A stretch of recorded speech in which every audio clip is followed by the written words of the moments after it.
Hello, everyone, and welcome to the Canadian Podcow. I'm Sarah Sash, a dairy farmer in beautiful British Columbia.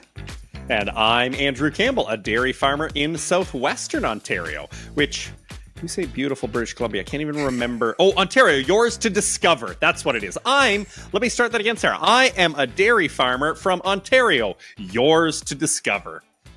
That sounds a little bit sketchy. I don't know. They have not invited me to speak on behalf of Ontario Tourism. How's everything in beautiful British Columbia? First cut done. You got your feet up. Everything's just like rocking. Chugging along. We got, 9 more days until there's peace in our home, but that's okay. 9 more days until there's peace in your home. We got to work up all that corn ground and do the things, but I'm sure it's the same for you out there in Ontario. Well, it is. I was wondering when you said that, like, is Gene leaving? Like, what's happening? No. He's coming back after that. Yes, for us, we also have a lot of corn ground to work, but it is very damp. We are kind of in the opposite situation you guys are. And it's not like it's overly wet, but we just can't do anything in our area. It's just, pieces across the province, just kind of, you get a day or two here, and then you're kind of out for a day or two. It seems to be the way it goes. Was it too crummy out for you to see the solar storm? It was, you know what? I feel awful because, you know what? I got all these texts in the morning when I woke up about how great it is outside. And I thought none of you could have called me. Not one of you could have, I don't answer texts at 11:30 at night. I'm fast asleep. Did you get to see it?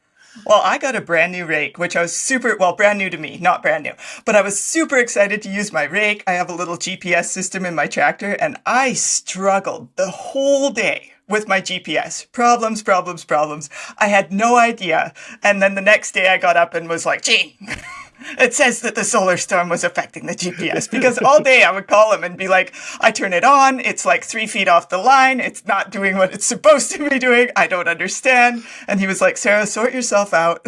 No big deal. And everything, it sounded like it was fake, what I was telling him. So I was very validated.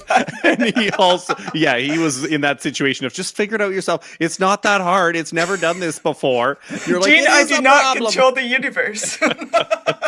Oh, goodness. Well, I do wish I had seen it, but I did not. But it did look great. So yes, everyone else covered that for you, so don't worry. They did. But today, in terms of actually covering things for us, we've got a great episode that looks at how the industry is kind of, aligning itself to figure out this avian influenza that seems to be impacting. Yeah, we're not going to just chat the whole time about whatever. This episode is about the avian flu, H5N1, which has been circulating for a while in North America. Experts are closely monitoring the evolution of the strain, which infects numerous mammals, including cows. So the question really is, should we as dairy producers be worried about it? We'll try to answer that question and many others in this episode. Thanks for tuning to the Canadian Podcow. So today we're going to talk about the highly pathogenic avian influenza A, H5N1, also known as HPAI. The first cases in cows were detected in Texas in early February 2024.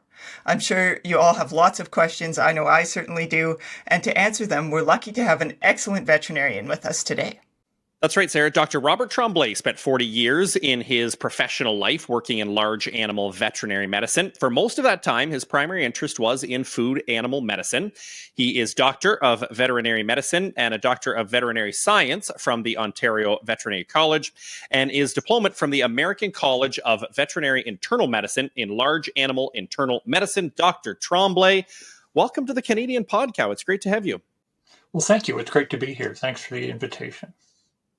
So our first question for you, this isn't the first avian flu epidemic, but you think it's the first time in cows, or I think it's the first time in cows. Is that correct? Can you tell us a bit about when this originated in cows? Yes, so this is the first time that an influenza A virus has been identified in cows, and H5N1 is an influenza A virus. There are other influenza viruses in cows, but this is an influenza A virus. It was first detected in March, or the announcement was made in the U.S. in March, but the clinical signs that are consistent with this disease were present for several months previously. And then subsequent to the original discovery, they've been able to analyze this particular virus and have estimated that the original infection in cows probably occurred sometime in late 2023. So then, can you give me an idea? You mentioned, there's certainly some of these influenza viruses in cows, but what are the symptoms of this one, specifically of these HPAI in dairy cows? Yeah, and these ones the symptoms are relatively unique. And when it was first identified as a clinical problem in cows in herds in the United States, there was quite a bit of discussion about what might be causing the infection. And it is most severe in cows that are in advanced lactation, so second or greater lactation, and usually at their highest production level, so mid-lactation. Those cows, they would show a variety of signs or symptoms. They would most often go off feed and have a sharp reduction in milk production. And very uniquely, the characteristic of their milk would change from what milk normally looks like more to a consistency of what we recognize as the consistency of colostrum. So there was quite a substantial change. When the veterinarians that were involved tested to see if that was an indication of mastitis using the California mastitis test, the California mastitis test was actually negative, and so it wasn't a mastitis in this sort of situation that we would normally expect. The cow showed other signs too. They would be have a decreased feed intake. They might have had gastrointestinal signs as well. So some would be constipated, some would have diarrhea, some would have fevers, and others would not have fevers. When it came into the herds, it spread relatively rapidly in that the peak of the number of cows that were sick was generally within only a few days. And then the outbreak lasted for a couple of weeks. So it was a very unique clinical situation. So we know from experience with other viruses that sometimes you can just be a carrier and sometimes you also get sick. When it comes to HPAI, do all the infected cows get sick in this case, or do we know that yet? No, I don't think we know that yet. We know that from clinical disease that older cows in mid-lactation are more likely to show the signs or symptoms that I described. We know from a limited amount of testing that cows that look normal often are not actually shedding the virus, but it may be other circumstances where they are sick, they don't show signs, or they get infected, they don't show signs, called subclinical infection, but they could be shedding a small amount of the virus. What we do know that kind of makes this unique is that the virus is present in milk of infected cows, and the belief is that it's exposure to infected milk that likely leads to infection of other cows.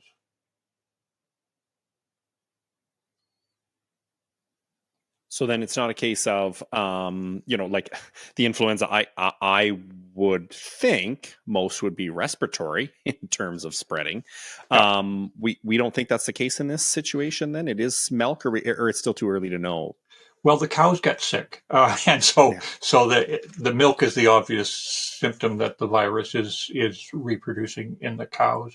Some cows will show respiratory disease, so what we think of in flu in people, but they don't seem to shed a lot of virus with the signs of respiratory disease. Cows that are infected and show virus in their milk, they may not show virus in their nasal secretions, for example, and so it is a little bit different from flu in people in that respect.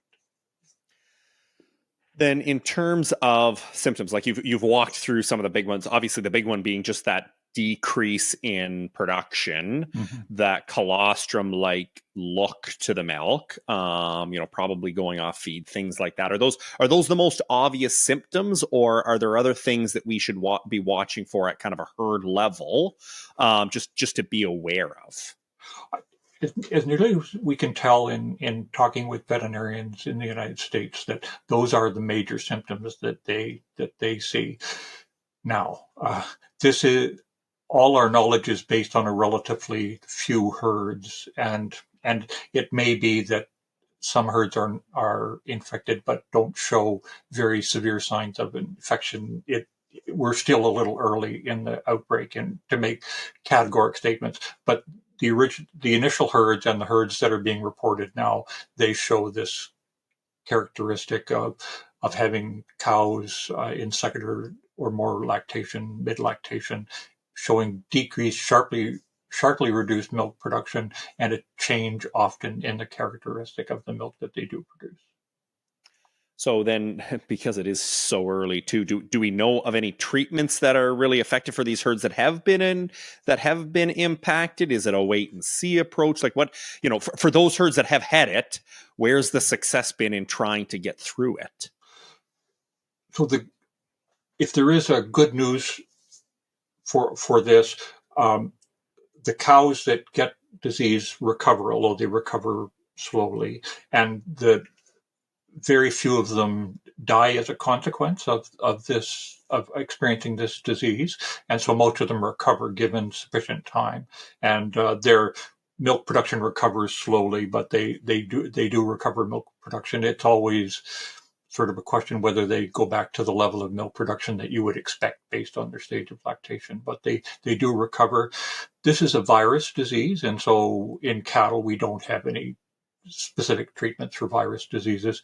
But anytime there's a virus disease, then you could be vulnerable to other types of disease. So there are treatments that might be related to that. And there are treatments that can help make cows feel better. And there are treatments to, if they become dehydrated, just supportive care.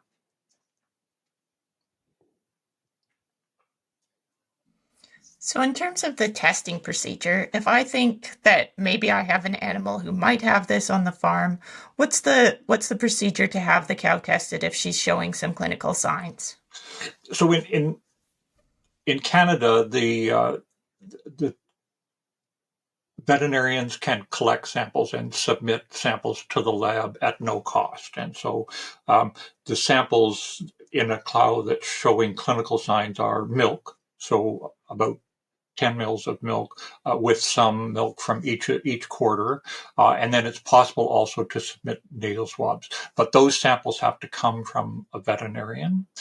In Canada, this disease in cows is what's called a reportable disease as well. So if you suspect that the cows have HPAI, then you're required to contact a veterinarian who will then report it to the government. And in certain provinces, it needs to be reported to the provincial government as well, not just to the federal government.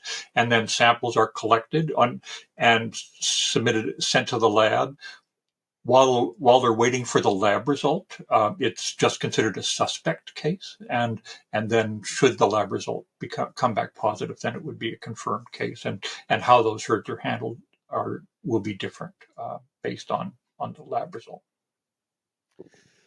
So now this is kind of got a couple of parts to it. First of all, Rob, in terms of we have not seen cases of this in Canada to date, that's correct? Right. That is correct. So then in terms of that, I mean, what does government's role then in doing that? You talk about it being a reportable disease, and it's one of those things that we've worked hard as an industry for a long time to be ready for disease outbreaks, and how do we manage that? What kind of is government doing here to ready in case all of a sudden we do start to see one or more of these cases? So that's a multifaceted question, and maybe I'll deal with that on several. So the situation now is, if there's a suspected herd, then the government is facilitating sampling, and so the farmer's not charged for collecting samples or for testing of the samples.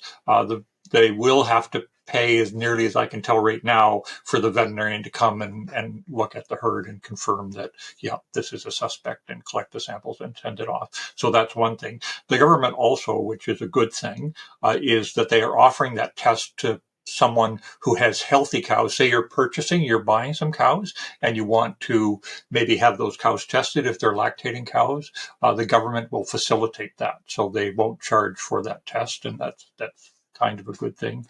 And the government's interest is to prevent the spread. And so if there's a positive test, then they will implement controls on movement, et cetera, essentially to protect the industry from potential spread of this particular virus.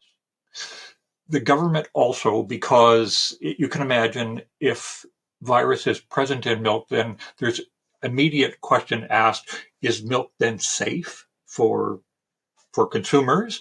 And the pasteurization process is lethal to this influenza virus. So milk that goes through pasteurization, the virus will not be living, will not be viable in the milk. There are news stories where fragments of the virus have been found in the milk, and those fragments remain in the milk after the virus has been killed. It's the genetic material from the virus that's there rather than viable virus.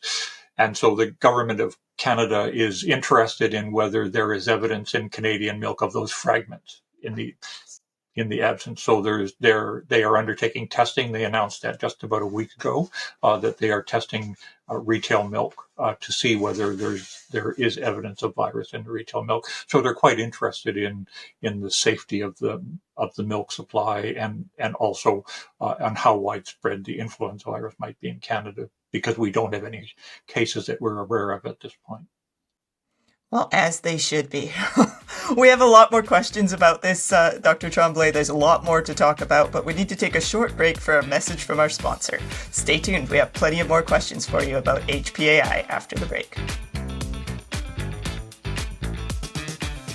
Meet a Canadian dairy farmer.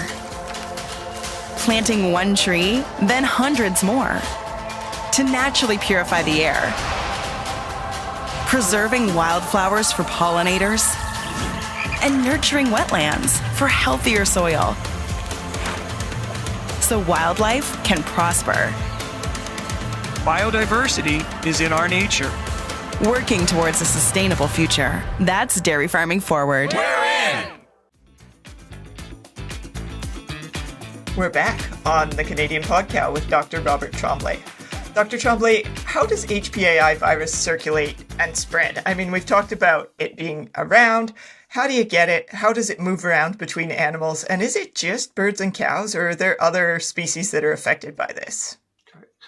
So that's another multi-layered response. And I will do the weasel words at the start. I will say that there are things that we know, and there's lots that we kind of don't know at this point. So we know that in infected herds, multiple cows become infected, and we believe that cows infect other cows. And we believe the best hypothesis is that the infection likely spreads at milking, because milk from infected cows, and it is likely, based on the information that we have, that cows will have some virus in their milk before they get sick themselves. So it's possible that it would be spread that way. We also know that on some of the herds that have had sick cows, there is illness amongst cats, and this disease is fatal for cats. And there have been reports of illness amongst raccoons as well, which it's also been fatal in those animals. Those are actually some of the clinical signs of having the outbreak. There's been limited spread to humans, which is a relief. So even people working closely with cows, it's limited spread. But anytime people are working with animals with influenza, we always get worried that whether it represents a risk to them. And the only documented case in people has been relatively mild, in that not life-threatening disease or serious illness, but still it's something to be concerned about. So the recommendations, if flu is suspected in the cows, or if flu is confirmed in the cows that the people who are actually working with the cows should wear protective clothing. So gloves, goggles, particularly non-ventilated goggles, so that you're not infected in your eyes, because that's where the infection occurred in the documented case in the United States. And then protective clothing, because you also don't want to risk spreading the infection in through other animals that you're going to work with on the herd. So there's PPE for the farm worker for themselves to protect themselves, and then there's PPE for limiting the spread of the infection to other cows on the same farm. Because on that, when we talk about the spread, those were people that were working specifically with the cows. Yeah. It's still been a case of, as long as that milk is pasteurized, that virus is killed. Yeah, and so there's the research in Canada is it's already started. I just don't know the results yet. But in the United States, where they've been quite transparent with what they've done, they've looked at large numbers of retail milk samples, and they find evidence that the virus was there, but it's viral fragments. It's not viable virus. And they've gone the next step with taking that milk and then putting it on on eggs. So you take fertilized eggs, and the flu virus grows well in fertilized eggs. So you put the milk in the fertilized eggs to see whether the egg becomes infected with the influenza virus. And that has not happened, which confirms that it's not viable virus that's in the milk. It is fragments of virus. They've also, in the US, and I haven't seen Canadian results yet, they've looked to see whether the virus is present in hamburger produced from dairy cows, and there's no evidence that there's viable virus in hamburger either. I think it's really helpful to have some clarification about the PPE and the ways to protect yourself on the farm, given that we've been through COVID and are kind of thinking PPE equals a face mask, and the goggles is a really helpful thing to mention. I also wanted to ask, aside from monitoring your property for unusual amounts of dead birds, cats, and raccoons, what are precautions that we should take on the farm, and should closed herds be preferred during this time? So in Canada right now, we're in the situation where the biggest risk is to bring the disease onto your farm. And we're pretty confident that the major risk is through the movement of infected cattle. So being closed to infect the potentially infected cattle, particularly lactating cattle, would be a step. Early on in the outbreak, we were very concerned about whether birds were a major source, but the genetic analysis of the outbreak viruses suggests that the move from birds to cows has only occurred once so far. It is unlikely that it will occur again, but it would be possible. So if there are dead birds, then of course, then keeping birds away from situations on the farm where cows could be exposed to either dead birds or feces from birds, et cetera, would be important. And then visitors to the farm, particularly visitors that have been outside Canada, in the US, and coming to Canada and had been in other barns. Those are just good general biosecurity. But by far and away, the most important is keeping a closed herds, at least in the short term, to cows, particularly lactating cows. Having said that, if lactating cows coming into Canada now from the United States, they need to be tested to be free of the virus in order to gain entry in Canada. And it was April 29th that any cattle coming into Canada, lactating cattle coming into Canada after April 29th, would have to have been tested, have their milk tested before they came into Canada. So you mentioned, and I just want to kind of come back around to this. You mentioned kind of the biosecurity things in terms of visitors from other farms, particularly the U.S. Like, is that something that we should all kind of look at in terms of just, better biosecurity practice? What other things can we do to kind of beef up that system to make sure that if for whatever reason it does find its way into Canada, we're kind of already ready with those initiatives on farm? Right. The biosecurity, if you're right now, if you would adopt the biosecurity practices in relation to a closed herd, and then implement the biosecurity practices that are part of the ProAction biosecurity module, then you're doing as well as you could possibly do in a practical sense. And so that's it. The ProAction biosecurity guide is a very good guide to look at the details of what you should be doing, particularly now in a time of heightened awareness. I think a big thing in terms of just ensuring for producers, just the big thing is just making sure that they're aware of a few and just prepped. And Yeah. honestly, the easiest one is obviously the ProAction side of things, because they've got it there already. So Yeah, they've been approved by it already. Right. So I could go through 2 pages of things that they should do. And I'm not sure that's the most effective way to do it.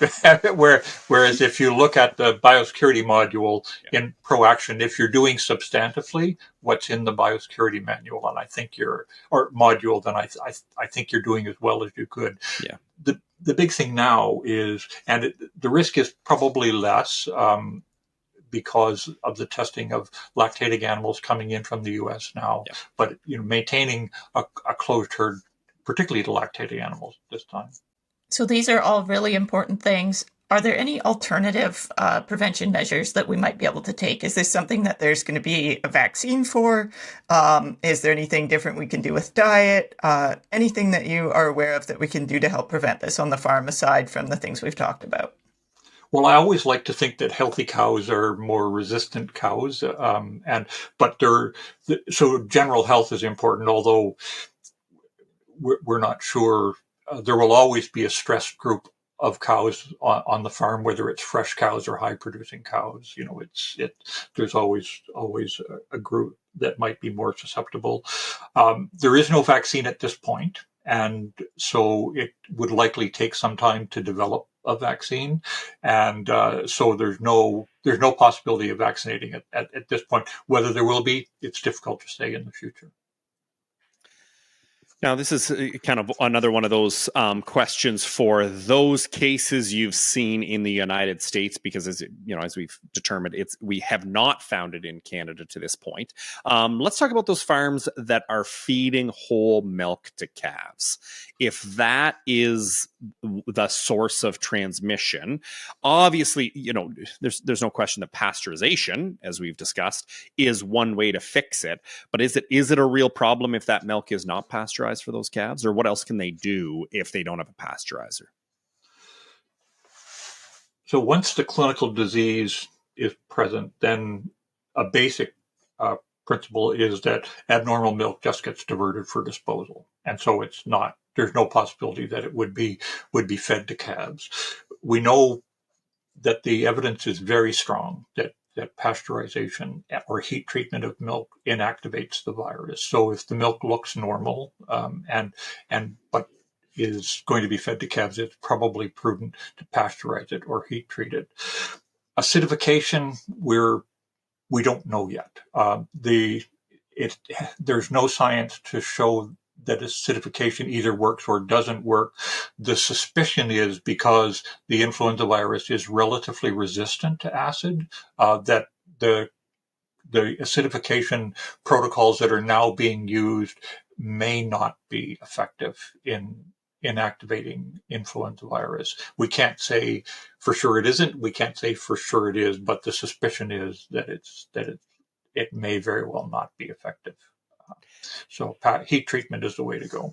And then if those calves do get it, and this is kind of a question for, again, those that have seen it, like, are calves susceptible the same way with maybe some scours, maybe off feed, or do we even know if they are, because obviously they don't have the same stress of lactation? The disease has not seemed to be very prominent in calves in herds. But saying that, the production system in the U.S. is often very difficult, very different than it is in Canada, in that calves are raised off-site and go to calf ranches and so on and so forth. So I don't know what the follow-up will be. We may find there is some mild illness in calves, but right now it's not well described. That's an important nuance of the different systems and the ways we raise cattle, that's for sure. So you mentioned that the United States requires a screening test before lactating cows cross state lines. And I know now we're requiring the same test if those cattle are to come from the United States into Canada, I think. You can clarify for me. Yep. So what's the impact for us on farm? I know there's definitely in the Lower Mainland here in British Columbia quite a few herds that import a lot of cattle. What's the impact on those herds, and how will this work out going forward, do you think? So any cows coming in, lactating cows that would have been coming into the Lower Mainland since April 29th, it was required that they be tested. There are also conditions on where they came from. They had to have no evidence of clinical disease of avian influenza, of HPAI, prior to being presented to the border, and the herd that they came from also had to be free. So there's kind of a three layer.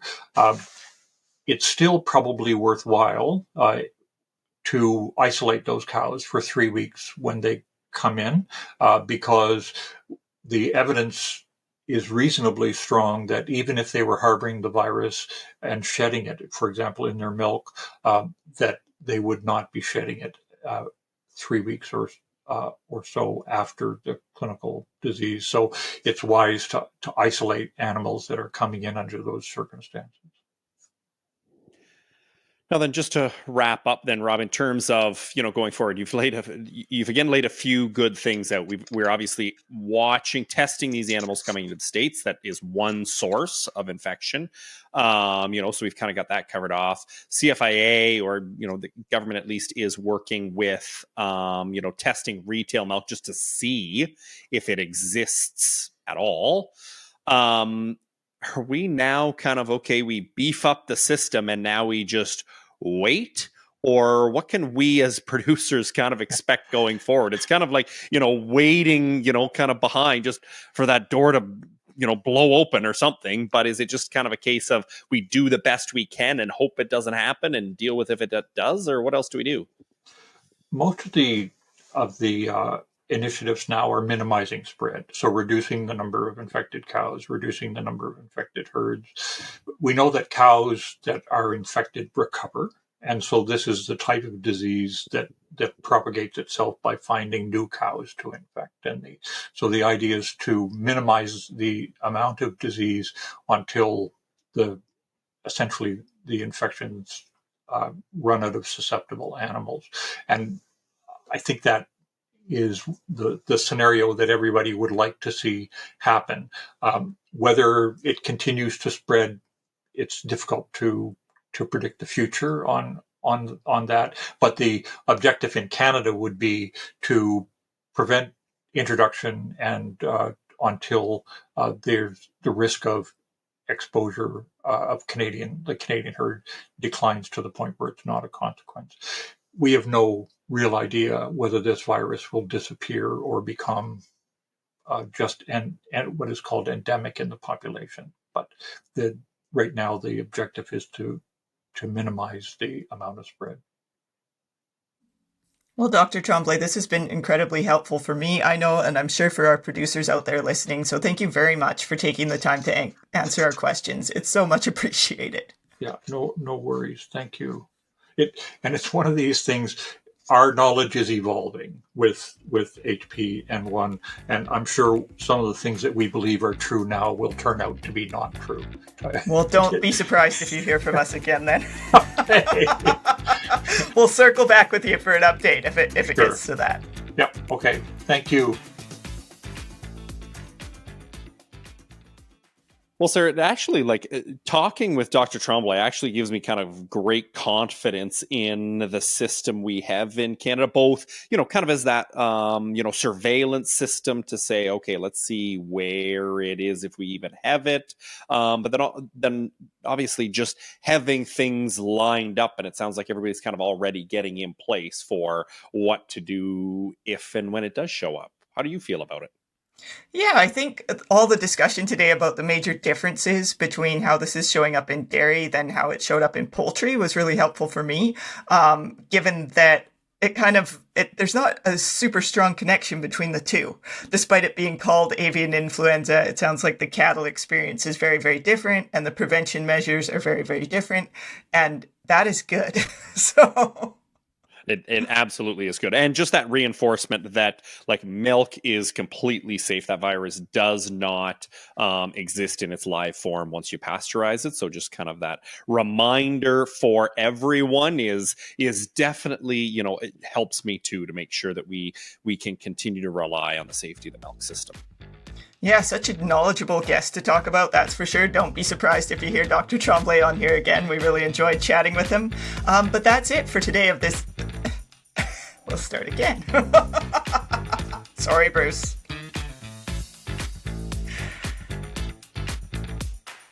Well, we really enjoyed talking to Dr. Tremblay today. He was such a knowledgeable guest, so don't be surprised if you hear him on the podcast again. But that's it for today's episode. A huge thanks to our guest, Dr. Robert Tremblay, of course. And of course to our production team, Carl Bélanger and Bruce Sargent, and of course our sponsor, the Dairy Farmers of Canada. Folks, if you have additional comments on this episode or any other episode we've done, please drop by our Facebook page and our Twitter account, or also you can email us at podcast@canadianpodcow.ca. We'd love to hear from you, and we're looking forward to doing episodes on things you're interested in. So certainly reach out, let us know, and we'll be back again.